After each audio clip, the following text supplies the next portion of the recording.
이거 4월 8일하고 12일하고 보면은 이게 규칙이 없구나. 다 적어야 되네. 네, 넘어갈게요. 그냥 혹시 규칙이 있으면 날짜별로 넘어가기도 해줄 수가 있는데 지금 보니까 규칙이 따로 없네요.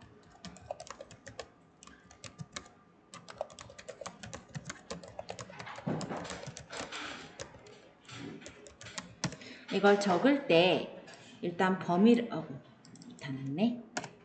범위를 이렇게 잡아놓고 적으면 이 밑에 쭉 적고 방향키로 옮기지 않아도 요 위로 올라갈 거예요. 거래처 코드부터 한번 적어서 보여드릴게요.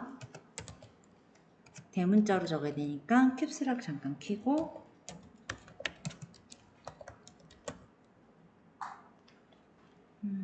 오늘 엑셀 상태가 좀 안 좋네.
몇 가지 적고 엔터 치니까 이렇게 위로 올라가죠. 그래서 적을 때 이런 걸 좀 알아놓으면 편해요.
적다가 혹시 이렇게 내려갔고 내가 앞에 거 수정할 때는 Shift 누르면서 엔터 치면 엔터가 밑으로 내려가잖아요. Shift 엔터는 이렇게 위로 올라가요. 그러면 내용 적다가 수정하기 편하겠죠? 만약 옆으로 넘어가면서 적었다면 탭을 눌러 적었다면 Shift 탭은 왼쪽으로 넘어가는 거니까 그것도 연습할 때 알아두면 좋을 것 같아요. 물론 그냥 적어도 상관은 없지만 아무래도 나중에 이제 타이핑이나 이런 거 할 때 좀 더 빠른 방법이니까.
되고, 여기 세파로 보면 빠졌네요. 자, 이런 식으로 그냥 타이핑만 하면 되는 단순 타이핑 문제고요. 1번 문제의 경우는 한 개라도 틀리면 5점이 다 나갑니다. 그렇기 때문에 사실적으로는 이 문제에 집중을 하기보단 나머지 문제에 집중을 해서 점수를 맞는 게 더 중요해요. 왜냐하면 우리가 시험은 제한시간 40분 동안 시험을 보게 되고 실제로 40분 안에 내가 만약에 함수를 좀 더 맞추거나 하면은 문제가 없거든요. 100점을 맞아야지 합격을 하는 시험이 아니라 시험은 70점 맞으면 합격을 하는 시험이기 때문에 기본 작업 1번은 약간은 내가 좀 타이핑이 좀 정확지 않다라고 하면 버리고 가는 문제로 생각하셔도 될 것 같긴 해요. 자, 어쨌든 가볍게 한번 적어보았고요. 요거 적으셨다면 조금 쉬었다가 2번, 기본 작업 2번 시트부터 이따가 진행해 보도록 하겠습니다.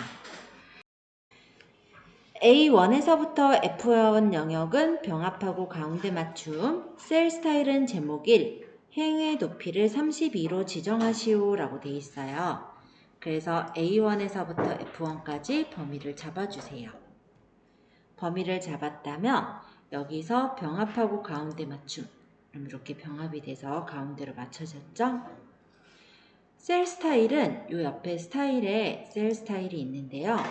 제목 1번으로 선택, 그 다음에 행의 높이를 32로 지정하시오 라고 했으므로 행의 높이를 클릭하고 오른쪽 마우스 버튼 행 높이를 32로 맞춰서 엔터. 여기까지 먼저 만들어 보세요. 자, 그 다음 두 번째 A4에서부터 A6, 일단 A4에서부터 A6까지 범위를 잡아주세요. 되셨다면 컨트롤 누르면서 A7에서부터 A9, A10에서부터 A12, A13에서부터 A15 이렇게 잡으면 이렇게 범위가 따로따로 잡혀요. 이 영역을 병합하고 가운데 맞춤을 하래요. 그래서 병합하고 가운데 맞춤. 그 다음 A3에서부터 F3 영역은 A3에서부터 F3까지 영역은 가로 가운데 맞춤을 지정하래요. 가로 가운데 맞춤. 이게 지금 동그라미 2번의 내용이고요. 요거 잘 됐는지 한번 체크해 볼게요. 자, 그 다음 3번. D4에서부터 D15 영역의 이름을 가격으로 정의하시오 라고 합니다. 그래서 D4에서부터 D15까지 범위를 잡고 여기 이름 상자 있어요. 이름 상자를 클릭해서 가격 적고 엔터. 그럼 여기가 가격으로 정의되었어요.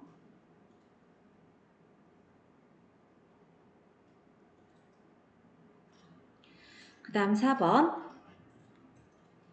D4에서부터 D15 요 가격 범위와 컨트롤 누르면서 F4에서부터 F15 총 판매 금액 범위를 사용자 지정 표시 형식을 이용하여 천 단위 구분 기호와 숫자 뒤에 원을 표시예와 같이 표시하시오 라고 합니다. 여기서 오른쪽 마우스 버튼 누르면 셀 서식이 떠요. 근데 여기서 주의할 거는 오른쪽 마우스 버튼을 딴 데서 누르면 이렇게 풀려요. 그래서 아까 범위 잡은 데 있죠. D4에서부터 D15랑 컨트롤 누르면서 F4에서부터 F15 이렇게 범위 잡았던 데 안에서 오른쪽 마우스 버튼 셀 서식을 눌러주세요. 그러면 셀 서식이 나와요. 자, 여기서 천 단위 구분 기호와 숫자 뒤에 원을 표시할 것이므로 사용자 지정에 샵 쉼표 샵샵 0이란 서식을 골라주세요. 그리고 형식 뒤에다가 원이라고 적어주고 확인 누르면 이렇게 천 단위 구분 기호 뒤에 숫자 뒤에 원이 붙는 것을 확인할 수 있습니다. 자, 어떻게 적었냐면 이렇게 적은 거예요. 샵 쉼표 샵샵 0 뒤에 원 적으면 돼요. 자, 그러면 2번 문제 마지막 동그라미 5번인데요. A3에서부터 F15셀까지 범위를 잡고 모든 테두리를 주세요. 짠! 네, 이렇게 해서 만들면 2번 문제가 다 완료되었습니다. 기본 작업 3번 시트를 클릭해 주세요. 상공 포장이사 예약 현황이라는 표가 나왔어요.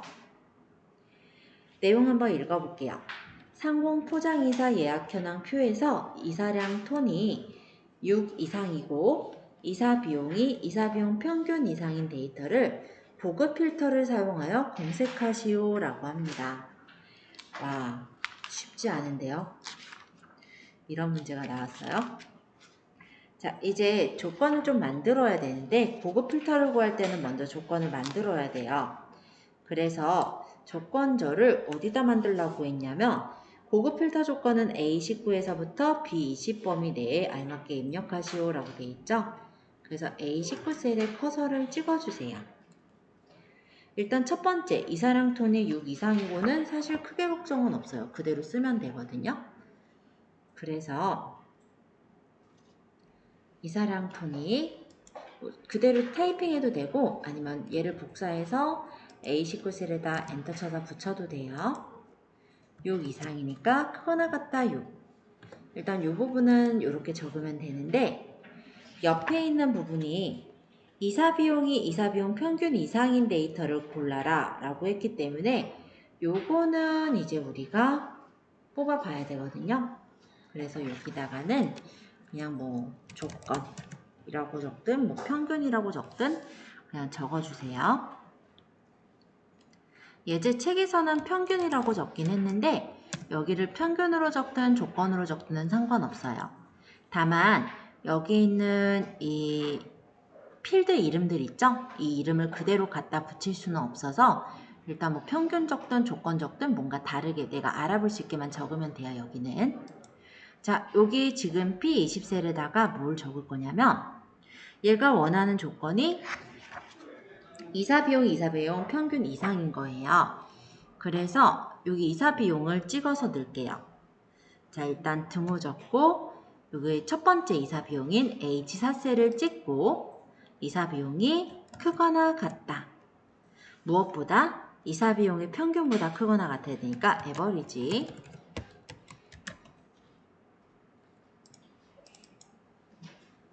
해서 이사비용 범위를 쫙 잡아서 근데 이 범위는 움직이면 안 되니까 F4번으로 고정 하고 괄호를 닫고 엔터 치면은 이렇게 계산이 나올 거예요. 펄스로 나와도 돼요. 이렇게 나오는 게 지금 맞아요.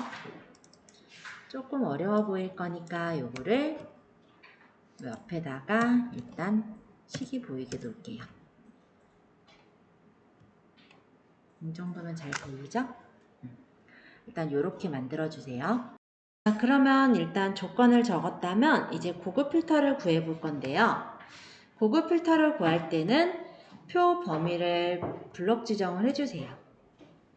이렇게 끌어서 범위를 잡아주거나 아니면 표 안에 커서만 놔도 상관은 없어요. 근데 얘가 간혹 들어 커서만 놓는 경우는 여기 위에 셀까지 범위를 잡아버리는 경우가 있어서 나는 일단은 A3에서부터 A16까지 이렇게 범위를 잡은 거예요. 자, 이렇게 범위를 잡았다면 이제 데이터에 보면은 정렬 및 필터에 고급 필터가 있습니다. 데이터, 정렬 및 필터, 고급을 클릭해 주세요. 지금 우리가 구할 건 동일 시트 A23셀에서 시작하시오 라고 했으므로 다른 장소의 복사를 클릭. 목록 범위는 아까 블록 지정한 범위가 잡혀 있을 거예요. 그래서 여기 조건 범위에는 A19에서부터 B20까지 좀 전에 만들었던 범위를 잡아주고요. 복사 위치는 클릭해서 A23셀을 클릭하고 확인해주면 이렇게 구해져서 나오게 됩니다. 요거 한번 해보세요.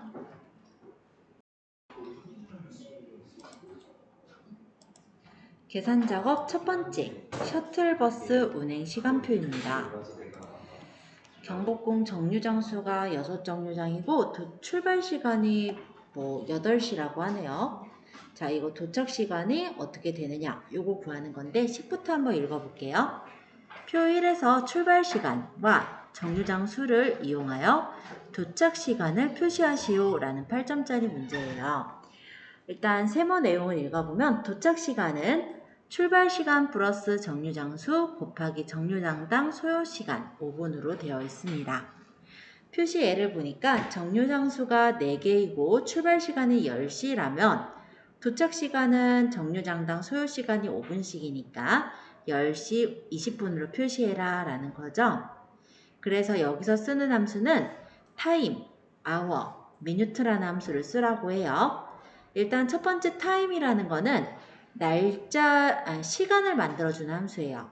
그래서 내가 시, 분, 초의 값을 집어넣어서 시간을 만드는 함수가 time이라면 hour는 그러니까 어떤 시간에서 시간 부분만 빼내는 함수, minute는 분 부분만 빼내는 함수다라고 생각해 주시면 되겠습니다. 어쨌든 우리가 시간을 만들어야 되기 때문에 이 도착 시간에다가는 등호를 적고 타임을 적어볼게요. 괄호하고 여기 타임에 보면은 인수가 총 3개인데 hour라는 게 나오죠? 요거는 시간. 그 다음 쉼표하고 미니트는 분. 그 다음 쉼표하고 세컨드는 초예요. 그럼 시간은 뭐가 나와야 돼요? 출발 시간에 시간이 나와야 되죠. 그래서 hour 여기 지금 가려져서 선택이 안 되는데 위쪽에 지금 내가 찍을 셀 위쪽에 셀을 찍어주고 방향키로 밑으로 내리면 돼요. 그럼 여기 C3셀 찍혔죠? 그 다음 괄호 닫고 그러면 우리가 시간을 집어넣었으니까 쉼표 이번에는 미니트 분 위치에 내용 집어넣으래요. 그럼 분은 출발 시간에 분을 넣어야 되니까 미니트 여기 또 찍기 어려우니까 위에 칸 찍어서 아래로 내릴게요. 이렇게.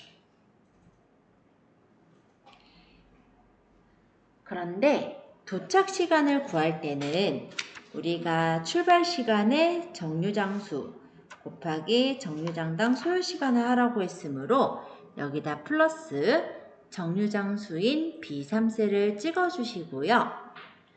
곱하기가 별표예요. 곱하기 정류장당 소요 시간이 5분이랬으니까 5. 그 다음에 쉼표. 이번에는 초예요. 근데 초는 여기서 신경은 안 써도 되지만 분명히 여기서는 대괄호가 쳐져 있지는 않죠. 그러니까 필수로 입력을 해주긴 해야 돼요. 그래서 0을 적어서 채워둘게요. 그러고 괄호 닫고 엔터 치시면 이렇게 도착 시간이 나옵니다. 네, 요거 한번 구해볼게요.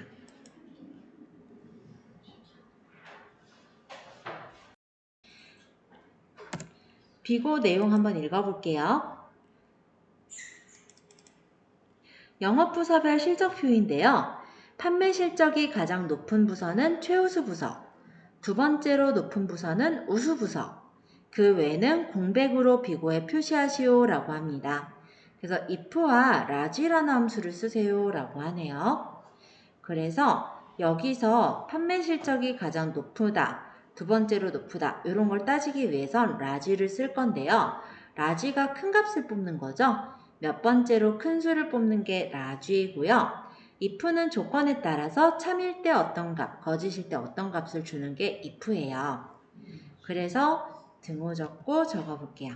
if 만약에 무엇이 판매 실적이 가장 높은 부서를 뽑는 거니까 이 서울본부라는 내가 판매 실적이 가장 큰 값하고 같은지를 비교해야 되겠죠. 그래서 여기 if에서 로지컬 테스트는 비교식을 넣는 건데요. 이 서울본부의 판매 실적을 찍고 얘가 같으냐 뭐랑 같아야 되냐면 large 그리고 못하겠어요. large 그래서 판매 실적 전체 범위에서 네, 이게 밑으로 끌어내려서 비교할 거기 때문에 F4번을 눌러서 고정합니다. 쉼표 K번째, 즉 첫 번째 값하고 비교를 하는 거예요. 그래서 이 판매 실적이 판매 실적에서 제일 큰 값과 같다면 그런 경우는 쉼표 다운표에서 최우수 부서를 주어라. 자, 그렇지 않으면 이제 두 번째로 높은 부서를 뽑아야 되잖아요. 그래서 여기 if에서부터 라지 요 1 전까지를 컨트롤 C 복사를 할게요.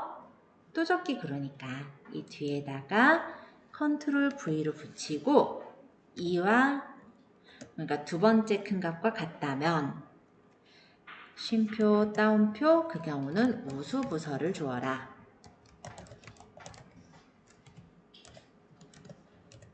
그리고 나머지는 공백이니까 다운표 하고 if가 지금 두 번 쓰였죠.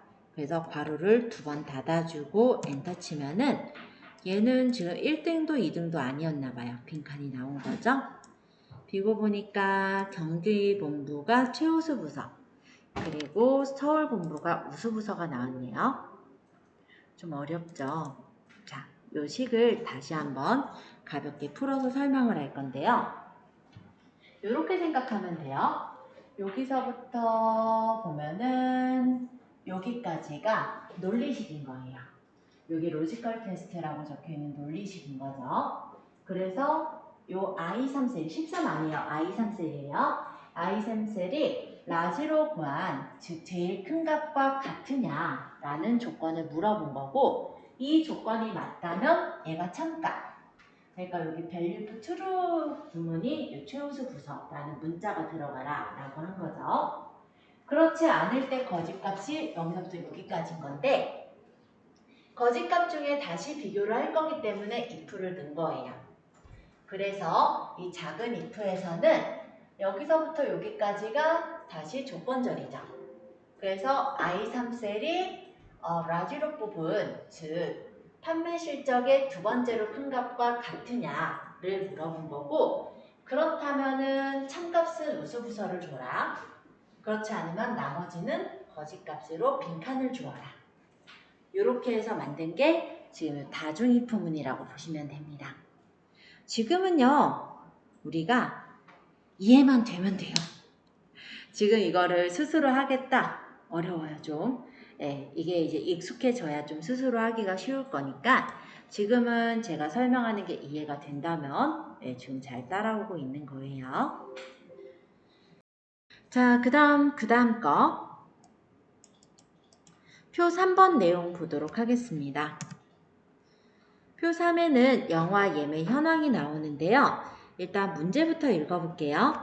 표 3에서 장르가 드라마인 영화의 예매 수량 평균을 D24셀에 계산하시오 라고 해요. 여기서 조건은 E23에서부터 E24 영역에다 입력하시오 라고 하고 있고요. D썸, D에버리지, D맥스 중 알맞은 함수를 쓰라고 합니다. 자, 여기서는 예매 수량의 평균을 계산하는 거니까 함수를 쓴다면 평균을 구한 함수인 D에버리지를 선택하셔야겠죠? 자, 일단 조건부터 적어볼 건데요. 조건은 뭐예요? 장르가 드라마인 거. 따라서 장르가 드라마를 컨트롤 C 복사해서 조건절에 엔터 쳐서 붙일게요. 아니면 타이핑해도 돼요.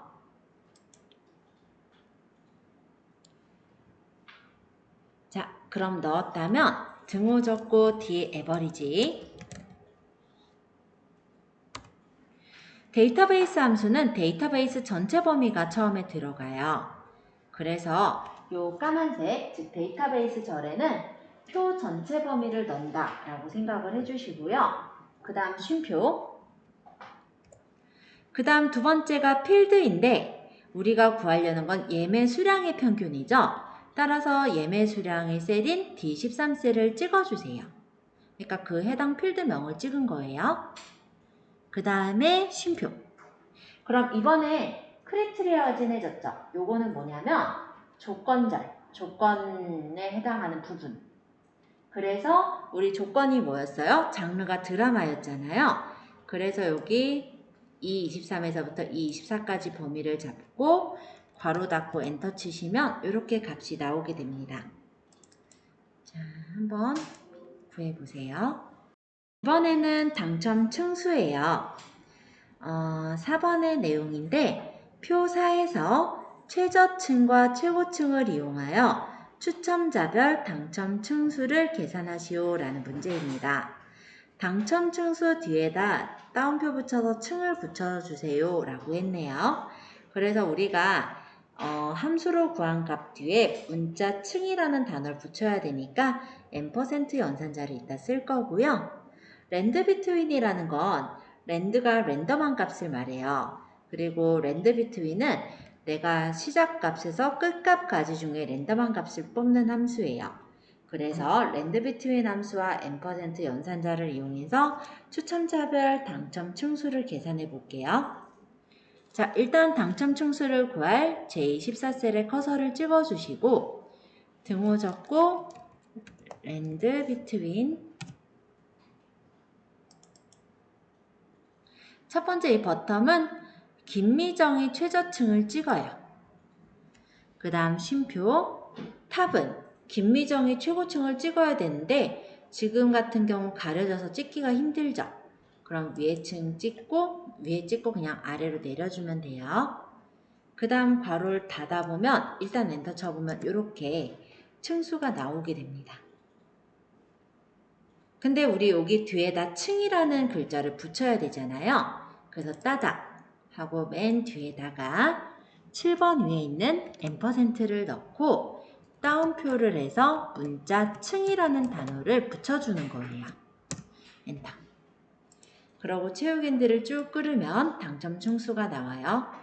이 당첨 층수는 저랑 다르게 나오는 게 맞아요. 왜냐하면 랜덤한 값이거든요. 그러니까 지금 나도 6층이 나왔지만 만약에 다시 더블 클릭해서 엔터 쳐버리면 얘가 21층이 나올 거예요. 그러니까 저랑 여러분들이랑 다른 게 정상적인 겁니다. 네, 이 당첨 층수 한번 구해보시고 질문 받도록 하겠습니다. 자, 이번엔 5번 문제입니다. 표 5의 내용 먼저 읽을게요. 자격증 수강 등록 현황표인데요. 수강 코드의 첫 번째 문자가 1이면 공인중개사, 2면은 사회복지사, 3이면 주택관리사를 수강 과목에 표시하시오 라고 합니다. 자, 여기 앞쪽에 잠깐 보니까 여기 수강 코드가 있는데요. 이 수강 코드에 1번, 2번, 3번 이 첫 번째 글자들이 있죠. 그 오미지는 수강 코드가 3번이니까 주택관리사가 나오게 해주면 되는 거예요. 자, 그러기 위해서 함수는 어떤 걸 쓰라고 했냐면 추즈와 레프트 함수를 쓰래요. 일단 추즈 레프트 한꺼번에 볼 수도 있지만 잠시 레프트부터 볼게요. 레프트는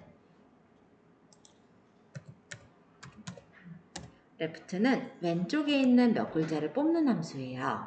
그래서 수강 코드에 쉼표 왼쪽 한 글자를 뽑아라 라고 해주면 이렇게 수강 코드의 첫 번째 한 글자가 뽑아져서 나올 거예요. 아직 다 완성된 건 아니지만 일단 레프트 함수만 한번 구해봤어요. 자, 그러면 여기 이제 레프트 함수가 하나의 숫자라고 가정을 하시고요. 이 레프트 앞에다가 추즈에서는 첫 번째가 인덱스 넘버가 나오죠. 이 인덱스 넘버가 색인값. 그러니까 차례 색인 값이에요.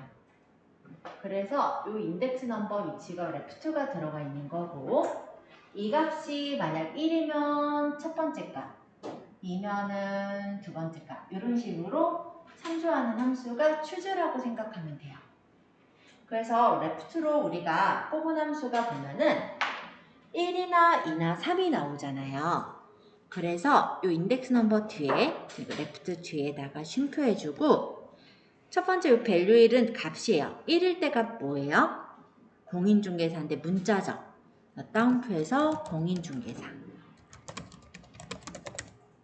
다운표, 쉼표. 2일 때 뭐예요? 사회복지사. 따옴표, 쉼표, 따옴표. 3일 때 뭐예요? 주택관리사. 하고 따옴표 닫고 괄호 닫고 엔터 쳐주면 이렇게 수강 과목이 뽑아져서 나오게 되는 거예요. 4월 스마트폰 매출 현황표가 나왔죠?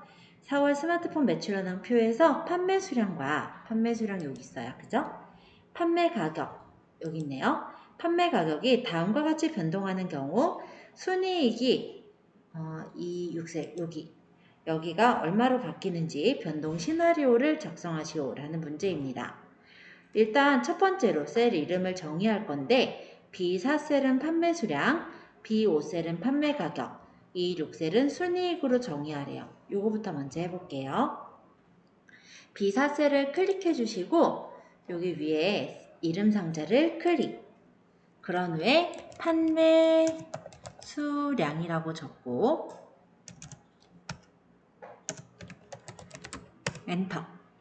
엔터까지 쳐야 돼요. B5셀을 찍고 이름 상자 클릭해서 판매 가격 하고 엔터.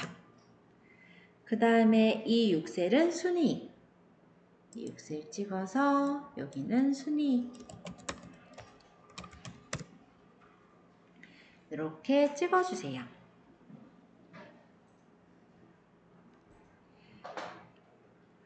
자, 그 다음 B4셀, B5셀 이렇게 두 칸만 잡아주세요.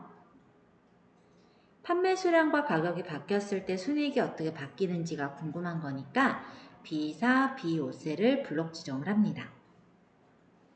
자, 시나리오 1은 인상 증가로 판매 수량은 250, 판매 가격은 70만원으로 설정하시오. 시나리오 2번 이름은 인하 감소로 판매 수량은 150, 판매 가격은 60만원으로 설정하시오. 위 시나리오에 의한 시나리오 요약 보고서는 분석 작업 1번 시트 바로 앞에 위치하시오 라고 되어 있어요. 자, 일단 아까 B4셀, B5셀 선택하셨죠? 그대로 데이터에서 가상 분석 시나리오를 눌러주세요. 시나리오의 추가 버튼을 누르시고 시나리오의 이름은 인상 증가 하고 확인. 판매 수량은 250, 판매 가격은 70만원으로 설정합니다. 그리고 추가. 이번에 시나리오 이름은 인하 감소, 그 다음 확인. 판매 수량은 150, 판매 가격은 60만원으로 맞춰주세요. 그러고 확인. 그런 후에 요약을 누르시면 순이익이 어떻게 바뀌느냐 이거 맞으니까 그대로 확인. 그럼 이렇게 나오게 되는 거예요. 잘 안되신 분 질문 주세요. 자, 이번에는 분석 작업 2번 시트.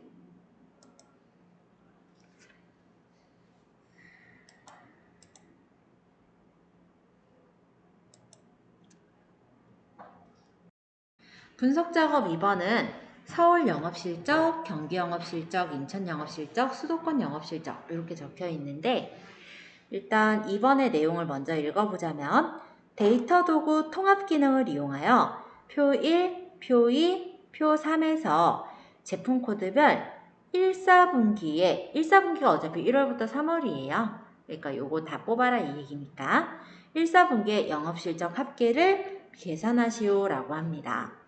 자, 이럴 때 우리가 구할 수 있는 게 통합이거든요. 얘네들 합을 구하면 되는 거잖아요. 그래서 값을 구할 위치인 표 4셀, 즉 F9에서부터 I13셀까지 범위를 잡아주세요. 범위 잡으셨어요? 그러면 데이터의 통합을 클릭합니다. 함수는 우리가 어차피 합을 구할 거니까 합계로 놓으시고요. 참조에는 서울 영업실적 부분인 A2에서부터 D6셀까지 범위를 잡고 추가. 그 다음에 F2에서부터 I 6셀까지 범위를 잡고 추가. 그 다음에 표3 영역인 A9에서부터 D13셀까지 범위를 잡고 추가를 눌러주세요. 여기서 이제 제일 중요한 게 뭐냐면 통합은 여기 위쪽하고 왼쪽이 고정이 돼 있어야 돼요. 따라 사용할 레이블을 첫 행과 왼쪽 이 두 개 체크하는 거 굉장히 중요해요.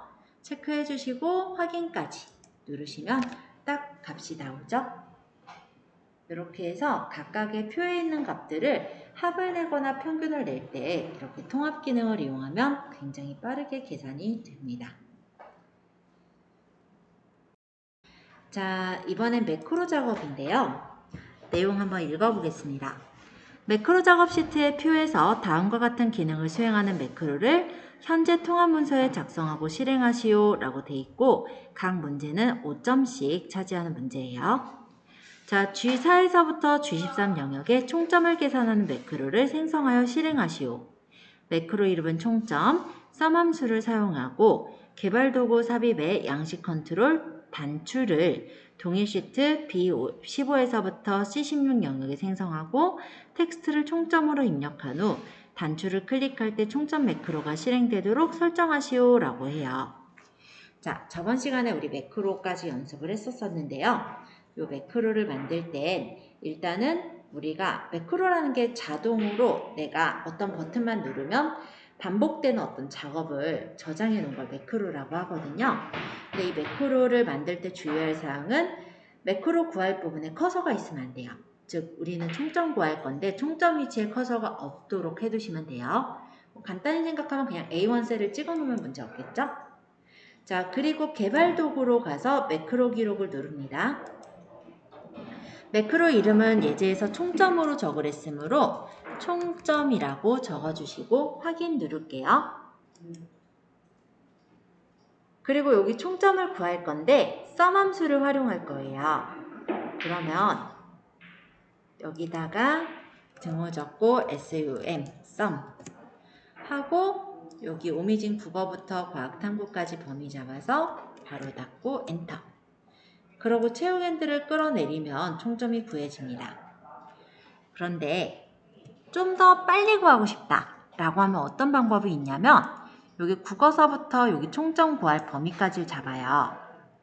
홈 탭에 보시면 여기 자동합계 있었잖아요. 요거 딱 누르면 총점 구해졌을 거예요. 둘 중에 편한 방법으로 계산하시면 돼요. 어쨌든 총점 계산 다 했어요? 그러면 개발 도구의 기록 중지까지 눌러주세요. 이번에는 개발 도구의 삽입, 양식 컨트롤에 있는 단추를 동일 시트 B15에서부터 Alt 누르면서 C16까지 끌어서 그려요. 그리고 매크로는 아까 총점을 선택해서 확인. 그 다음에 단추 1 대신에 범위를 잡아서 요거는 우리가 총점이라고 적을게요. 총점 하고 딴 데 누르면 완료. 그럼 여기를 누르면 총점이 구해지는 매크로가 만들어진 거죠. 총점 지우고 해도 딱 구해지죠.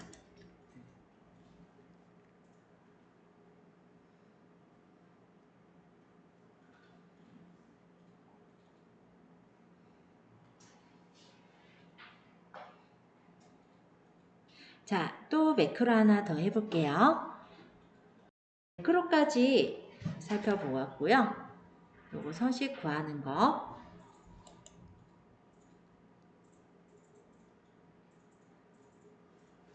만약 혹시 요거 좀 잘못 만들었다 할 때는 오른쪽 마우스 버튼 눌러서 크기 조절도 돼요. Alt 누르면서 크기를 이렇게 조절해서 맞추면 셀에 맞게 딱 크기를 조절할 수가 있거든요. 요것도 좀 참고해주면 좋을 것 같아요. 만약 지워야 된다. 오른쪽 눌러서 일단 이렇게 뜬 다음에 클릭해서 딜리트하면 쉽게 지워지니까 내가 만약 잘못 만들었을 땐 이렇게 지워놓고 해도 됩니다. 삽입의 도형에서 모서리가 드문 사각형이었고 원래 아까 제대로 만들긴 했는데 이 15에서부터 F16 영역에 만들 거면 Alt 누르면서 끌어서 그려라 라고 했던 거고요. 그 다음에 그대로 그냥 서식 적은 후에 오른쪽 마우스 버튼 눌러서 매크로 지정에 서식 매크로를 주세요 라고 한 거예요.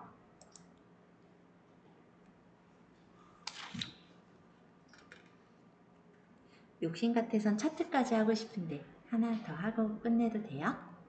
네. 조금만, 딴 때 조금 일찍 끝냈으니까 오늘은 네. 조금만 늦게 끝낼게요. 네. 감사합니다.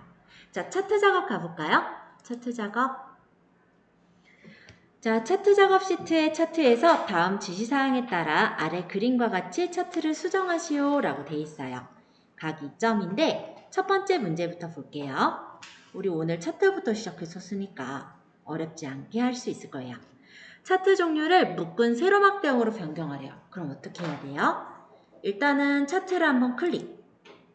그러면 차트가 선택되면 이쪽에 차트 도구 정황 탭이 떴죠. 저기서 디자인에 차트 종류 변경 있습니다. 눌러서 묶은 세로막대형의 첫 번째가 묶은 세로막대형이에요. 골라주고 확인. 자, 첫 번째 이렇게 해서 구했고요. 자, 두 번째. 차트 제목은 차트 위로 추가하여 그림과 같이 입력하고 글꼴은 도둠, 크기는 16포인트, 글꼴 색은 표준색 녹색으로 지정하시오 라고 합니다. 그럼 차트 제목을 넣어야 되니까 차트가 선택되어 있을 때 옆에 플러스를 누르고 차트 제목을 눌러주면 차트 제목이 생기죠? 여기를 이제 범위 잡아서 내용 적어주고요. 1분기 보드게임 매출 현황 이렇게 적어주고 요 가장자리를 차트 제목 여기 점선 있잖아요. 가장자리 한번 찍어주면 이게 실선으로 되면서 이렇게 선택이 돼요. 그러면 홈 탭에 가서 글꼴은 도둠 그리고 크기는 16포인트 그리고 글꼴색은 표준색 녹색으로 주라고 했으므로 녹색까지 눌러 놓을게요. 그 다음에 세 번째 루미큐브 계열의 3월 요소에만 데이터 레이블 값을 표시하래요. 자, 루미큐브의 3월 요소면 회색이다. 그쵸? 그럼 회색 요소를 회색 계열을 찍어주면 루미큐브만이 아니라 3월 계열이 모두 선택이 됐을 거고요. 다시 한번 클릭하면 루미큐브의 3월 계열만 선택이 됐어요. 이대로 오른쪽 마우스 버튼 데이터 레이블 추가하면 위쪽에 레이블이 이렇게 생깁니다. 자, 레이블의 위치는 바깥쪽 끝에를 주랬는데요.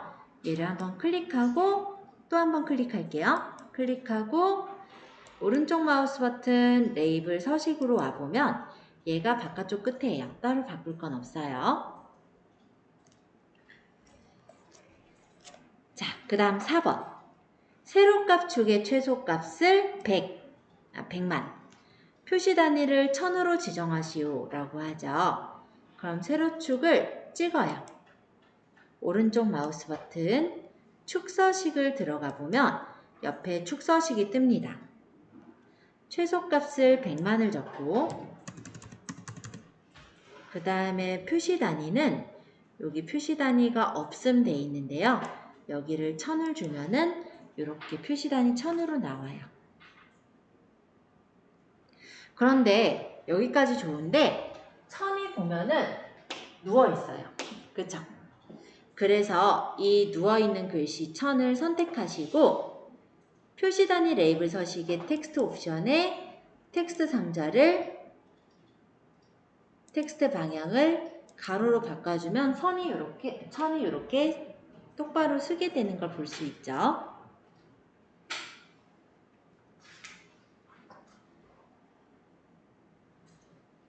자, 그 다음에가 5번인데 차트 영역의 그림자는 안쪽 가운데를 주라고 했으므로 차트를 찍고 오른쪽 마우스 버튼 차트 영역 서식에서 여기 오각형 모양이 효과예요. 효과의 그림자를 미리 설정을 눌러서 안쪽 가운데,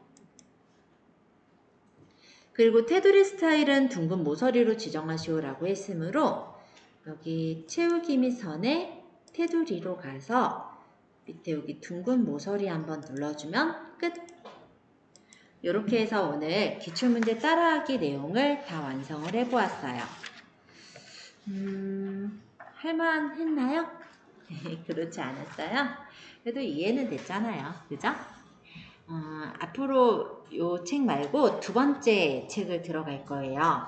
두 번째 책에서는 계속해서 문제를 풀게 되는데 그 문제를 풀면서 비슷한 내용들이 꽤 많이 나오면서 그러면서 익숙해지는 거예요. 아직은 어려운 거 맞아요. 지금 그래서 잘 따라와줘서 너무 고마워요. 오늘 고생 많았습니다. 여기까지 마칠게요. 네.